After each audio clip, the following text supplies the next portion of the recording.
Good afternoon all of you. हम लोगों का ग्रुप 2 है और हम लोगों में ग्रुप 2 में 8 मेंबर्स हैं और हम लोगों का सब्जेक्ट है शिक्षा। हम लोगों को यहाँ पे शिक्षा के बारे में शीट इनको दिया था मैंने, सबको बताना है कि किसके पास क्या होगा? हमारे यहाँ योजनाएं चल रही है। साइन हो चुका है बीपीएल।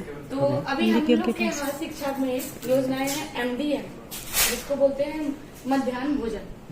पहले मैं स्कीम बता दूंगी, उसके बाद समस्या और समाधान हमारे ग्रुप के सभी लोग इसको क्लियर करेंगे।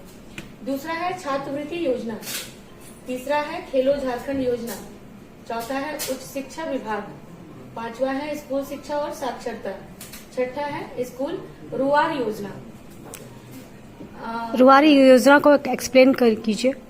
रुआर योजना ये है जो हमारे यहाँ कुछ बच्चों का नाम जैसे कट चुका है उसके स्कूल में, उसके विद्यालय में, तो स्टार्ट हुआ है ये योजना।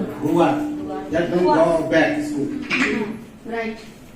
तो उस योजना में हम लोगों को क्या करना है कि जैसे जो बच्चों का नाम कट गया है उनको जाकर के कटे हुए बच्चों का नाम को पुनः स्कूल जाने के लिए प्रोत्साहित करना है। उनके घर जाकर के उनके माता पिता को इसके बारे में, शिक्षा के बारे में अच्छे तरीके से बता करके कि शिक्षा क्या है, क्योंकि बहुत सारे जो हमारे गरीब बच्चों के माता पिता होते हैं वो शिक्षा को महत्व नहीं देते हैं। उनका सोचना ये होता है कि बाद में जो होता है लड़कियों के बारे में, कि बाद में जो होता है खाना बनाना है या फिर घर परिवार चलाना है तो पढ़ के क्या करेंगे। तो हम लोगों को इसी के लिए जागरूकता एक अभियान चलाना होगा, जिसमें कि घर घर जाकर के हर एक माता पिता को ये बताए कि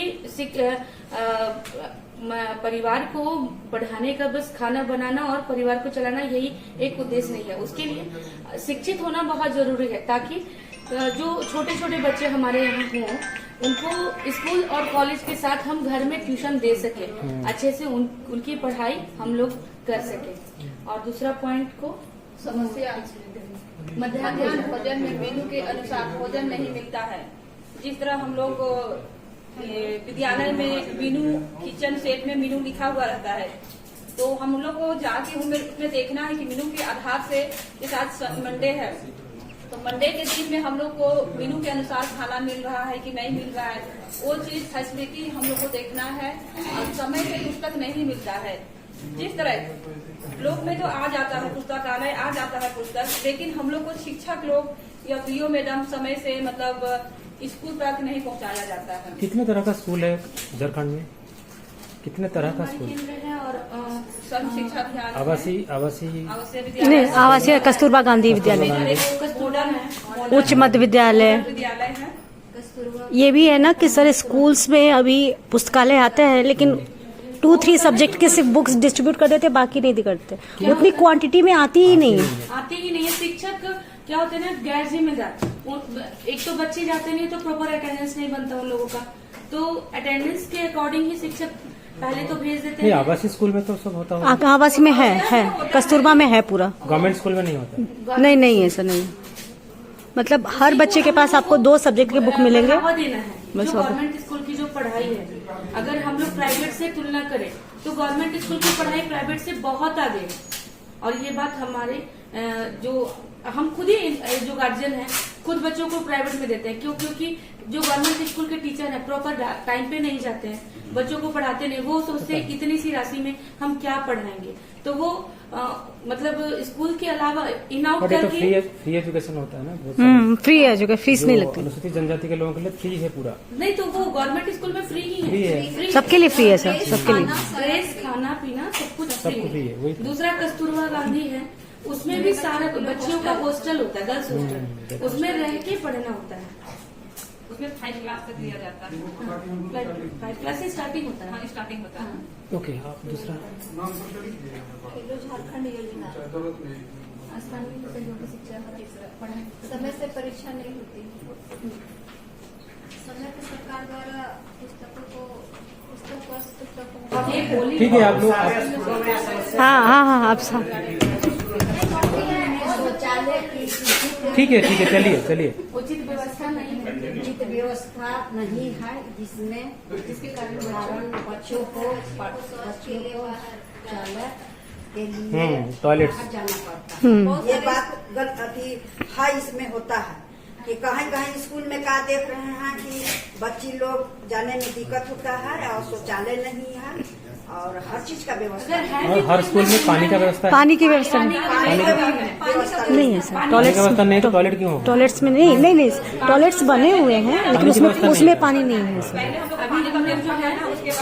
अभी हम लोग जो जहाँ पर भी पानी है वहाँ पर नहीं, वहाँ पर भी नहीं। अभी हम लोग जो जीते हुए प्रत्याशी हैं, हम लोगों का 15 फाइनेंस जो आता है उसमें हम लोग हर एक स्कूल में जल मीनार लगाए हैं ताकि पानी का व्यवस्था हो। उसके बाद हम लोग शौचालय मरम्मती कराए ताकि बच्चे जो बाहर जाते हैं वो अंदर है। और दूसरा कि हम लोगों ने हर एक सरकारी स्कूल में एक दायिका मांग रखा आया था, जिसके कारण की साफ सफाई पे भी ध्यान दिया जा सके।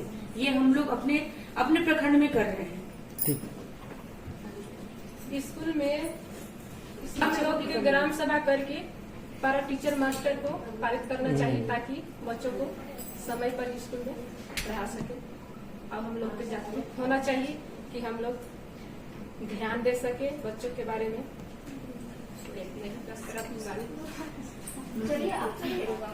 बताइए, कुछ बताइए आप ही। हाँ, वो मैडम तो बोलती नहीं है। अरे कोई बात नहीं, प्रमुख बन गया, अब इतना इससे ज्यादा क्या है? यही बहुत है। अच्छा, ये नहीं उसको सिर्फ पढ़ दीजिए, आप पढ़ दीजिए एटलीस्ट उसको। शिक्षकों को अन्य कार्यों में लगा दिया जाता है। शिक्षकों को अन्य कार्यों में लगाना जिससे पाठन प्रक्रिया प्रभावित होता है। जैसे होता है कि सरकारी स्कूल गवर्नमेंट में टीचर लोग को बीएलओ में लगा दिया जाता है। चुनाव आता है उस समय देखिएगा अधिकतर वही लोग काम करते हैं, वोटर आईडी कार्ड बनाना, जो सरकारी काम है वो उसमें लगा दिया जाता है। उसके चलते बच्चों को पढ़ाई ठीक से नहीं। एक टीचर्स के ऊपर तीन क्लासेस होते हैं, तो वो कैसे अटेंड करेंगे? वो मर्ज कर दिया जाता है और मर्ज करने के बाद क्या होता है कि वो अच्छे से पढ़ाई नहीं हो पाती है। अगर सेम क्लासेस को मर्ज किया जाए तो पढ़ाई अच्छे से होगी, लेकिन क्लास 1, 2, 3 को एक साथ में कर दिया जाए कंबाइंड, तो फिर वो पढ़ाई नहीं होगी। तो हमारे यहाँ ये चीज भी है जिसपे की सुधार लाने की जरूरत है। लाइन भी कट गया, बहुत बोले हम लोग। धन्यवाद।